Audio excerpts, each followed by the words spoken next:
சிந்திங்க nine channel சொந்தங்கள் எல்லாருக்கும் அன்பான வணக்கங்கள்.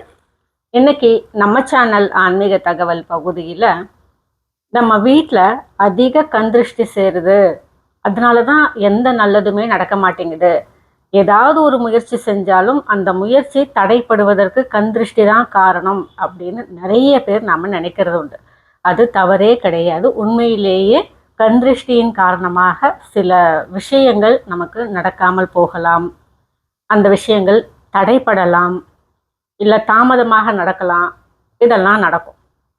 அப்போ அந்த கண்திருஷ்டியை போக்குவதற்கு நாம் என்னென்னலாம் செய்யலாம் அப்படின்னு பார்த்தோம்னா, முக்கியமாக நம்ம வீட்டில் தூபம் அப்படிங்கிறத போடணும்.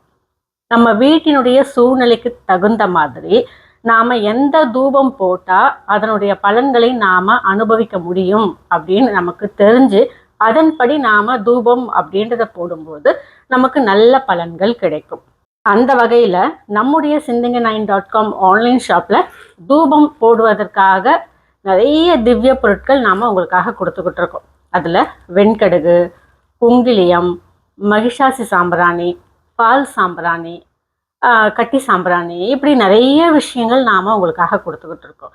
இதை நாம் வாரம் ஒரு சாம்பிராணி அப்படின்னு போட்டாலும் கூட நம்ம வீட்டில் எதனால் கண்திருஷ்டி சேருது அப்படின்றத நாம் தெரிஞ்சு தவிர்க்க முடியலை அப்படின்னு சொன்னாலும் இந்த திவ்ய பொருட்களை பயன்படுத்தும் போது அந்த திவ்ய பொருட்களே நம்முடைய வீட்டில் சேர்ந்திருக்கக்கூடிய கண்திருஷ்டிகளை போக்கக்கூடியதாக அமையும். அப்போது நாம் வாரம் ஒரு முறை இந்த குங்குலியம் பயன்படுத்துறது, ஒரு வாரம் வெண்கடுகு பயன்படுத்துறது, ஒரு வாரம் மகிஷாசி சாம்பிராணி பயன்படுத்துறது, ஒரு வாரம் இந்த பால் சாம்பிராணி பயன்படுத்துறது, ஒரு வாரம் கட்டி சாம்பிராணி பயன்படுத்துறது, ஒரு வாரம் மருதாணி விதை பயன்படுத்துறது, ஒரு வாரம் நாய்க்கடுகு பயன்படுத்துறது, இப்படி நிறைய திவ்ய பொருட்கள் தூபம் போடுவதற்காகவே நம்ம பெரியவங்க சொல்லியிருக்காங்க. இப்படி இந்த திவ்ய பொருட்களை எந்த ஒரு தடங்கள் ஏற்பட்டாலும் கூட அதை பொருட்படுத்தாமல் இன்னைக்கு நான் இதை செஞ்சே தீருவேன் அப்படின்னு இந்த திவ்ய பொருட்களை பயன்படுத்தி சாம்பிராணி தூபம் அப்படின்றத நம்ம போடும்பொழுது நம்ம வீட்டில் நல்ல அதிர்வலைகள் அப்படின்றது இருக்கும். இப்போ நிறைய பேருக்கு ஒரு சந்தேகம் வரும், மாதவிடாய் ஆயிட்டா தூபம் போடலாமா, இந்த பங்காளிகள் யாருன்னா இருந்துட்டாங்க அப்படின்னு சொன்னால் அது சூதகமாச்சே தூபம் போடலாமா? தாராளமாக போடலாம். நம்ம வீட்டில் பெரிய பெரிய பூஜைகள் இதெல்லாம் தான் பண்ணக்கூடாது அப்படின்னு சொல்லுவாங்க. அப்போ கூட இந்த மாதவிடாய் அப்படின்னும்போது அவங்கள கொஞ்சம் பூஜை முடிகிற வரைக்கும் ஓரமாக உட்கார சொல்லிட்டு நாம் பூஜை அப்படின்றத செய்யலாம்.